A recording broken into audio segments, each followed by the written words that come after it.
जनप्रतिनिधित्व कानून में संशोधन करके सरकार निर्वाचन आयोग के जरिए कानून बना सकती है कि भाई हर दल को 33% महिलाओं को आरक्षित सीट मिल टिकट देना पड़ेगा, तो देना पड़ेगा। तो ईमानदार नियत नेक हो तो कुछ भी हो सकता है, अगर उसके पीछे केवल राजनीति करना है तो कोई बात नहीं।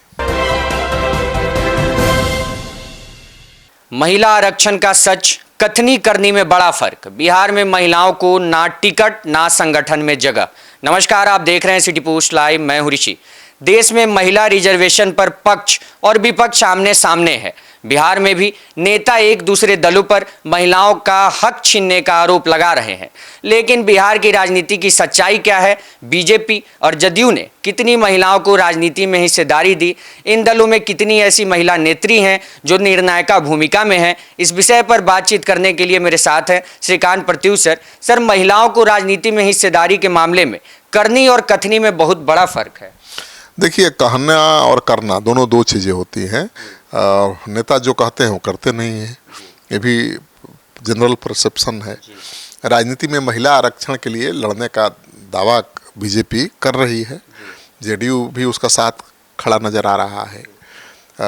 अंदर कोई, लेकिन सच्चाई यही है कि बीजेपी जेडीयू दोनों ही दलों में कोई ऐसी महिला नेत्री नहीं है जो निर्णायक भूमिका में हो, जो निर्णय खुद ले सके। यही हाल आरजेडी कांग्रेस में भी है। आरक्षण कोटा 33% के अनुपात में महिलाओं को देने की बात हो रही है, लेकिन इन दलों ने टिकट देने में भी, विधानसभा का या लोकसभा का टिकट देने में भी और संगठन में जगह देने में भी कंजूसी दिखाई है। किसी पार्टी ने महिला को अब तक प्रदेश अध्यक्ष नहीं बनाया है। बीजेपी के पास बिहार में एक भी महिला सांसद नहीं है। 2024 के लोकसभा चुनाव में बीजेपी 17 सीटों पर चुनाव लड़ी थी, एक भी महिला को टिकट नहीं दिया था। फिलहाल बिहार से 5 महिला सांसद हैं, सभी क्षेत्रीय पार्टियों से हैं। राज्यसभा में बिहार से 16 सीटें हैं। मौजूदा समय में मात्र एक महिला बीजेपी के सांसद है, वो भी राज्यसभा की, धर्मशिला गुप्ता। तो आप सोचिए कि क्या हाल है। और जेडीयू की एक महिला सांसद हैं, लवली आनंद। तो बहुत अच्छी स्थिति तो नहीं कही जाएगी। भले ये दावा करें कि भाई हम महिला आरक्षण के हिमायती हैं, उनको उनका राजनीतिक हिस्सेदारी देना चाहते हैं, लेकिन अब तक का तो रिकॉर्ड यही बता रहा है कि नहीं, महिलाओं की हकमारी तो जेडीयू बीजेपी के लोग भी कर रहे हैं। सर, संगठन में महिलाओं को कितनी हिस्सेदारी है? देखिए, सदन के बाद पार्टी के भीतर पावरफुल संगठन ही होता है, और प्रदेश और राष्ट्रीय कमेटी किसी भी पार्टी की डिसीजन मेकिंग बॉडी होती है। बीजेपी की 35 सदस्यीय प्रदेश कमेटी में 15% हिस्सेदारी महिलाओं को दी गई है। बीजेपी ने 31 मई 2025 को प्रदेश पदाधिकारियों की जो सूची जारी की है, उसके मुताबिक 5 महामंत्री, 14 मंत्री, 13 उपाध्यक्ष, 1 कोषाध्यक्ष, 2 सह कोषाध्यक्ष नियुक्त किए गए हैं।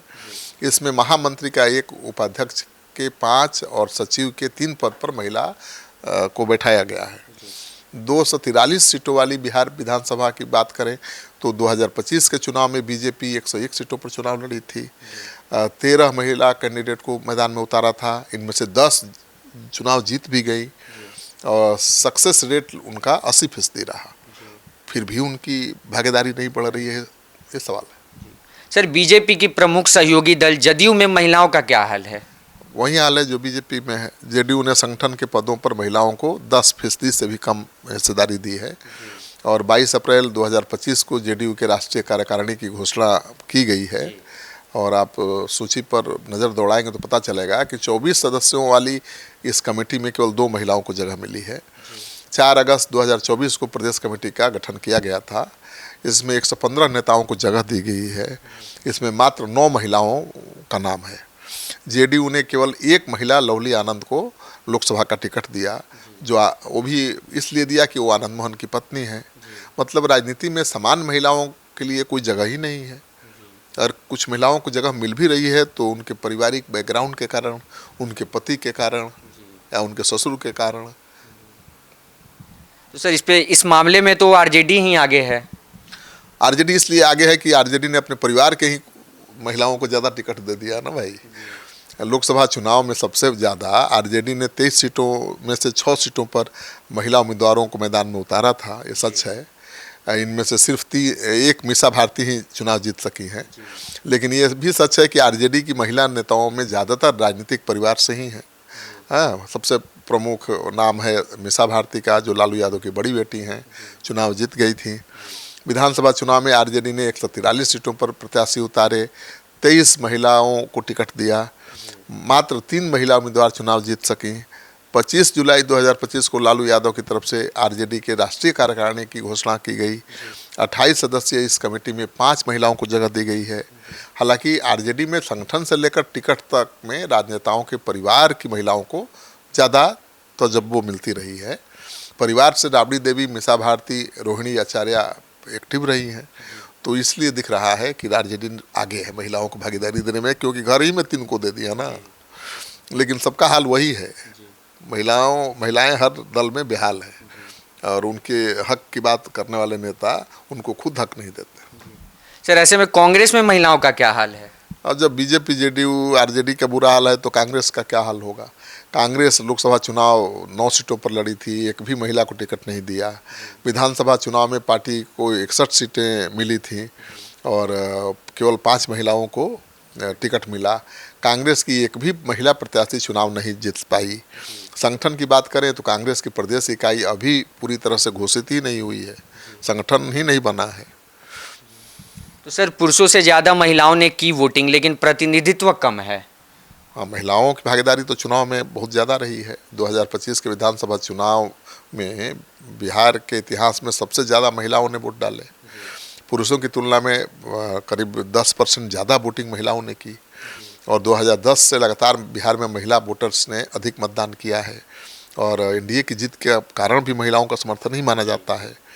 2010 में महिलाओं का मतदान प्रतिशत पुरुषों की तुलना में 3.4% ज़्यादा था। 2015 में ये बढ़कर 7% हुआ। 2020 में ये बढ़कर घटकर 5.2% हो गया, ठीक है। लेकिन 1985 से फरवरी 2005 के बीच बिहार विधानसभा के लिए चुने गए सभी विधायकों में महिलाओं की संख्या 6% से भी कम थी। 2005 में यह संख्या 10% रही। इसके बाद से सभी चुनाव में 10% से अधिक महिलाएं बिहार विधानसभा के लिए चुनी गई हैं। तो 2010 में महिलाओं का प्रतिनिधित्व 14% था। 2025 में भी वह संख्या उससे ऊपर नहीं पहुंचा है। तो कैसे कहेंगे कि बीजेपी, जेडीयू जो महिला आरक्षण की हिमायत अपने को हिमायती बता रही है, वो महिलाओं को आगे बढ़ा रही है। भाई, आरक्षण नहीं हुआ, मान लीजिए नहीं हुआ, लेकिन पार्टियां चाहे तो इसे तो लागू कर सकती है ना। पार्टी को तय करना है कि 200 सीट पर लड़ना है तो कितनी महिलाएं लड़ेंगी, कितने पुरुष लड़ेंगे।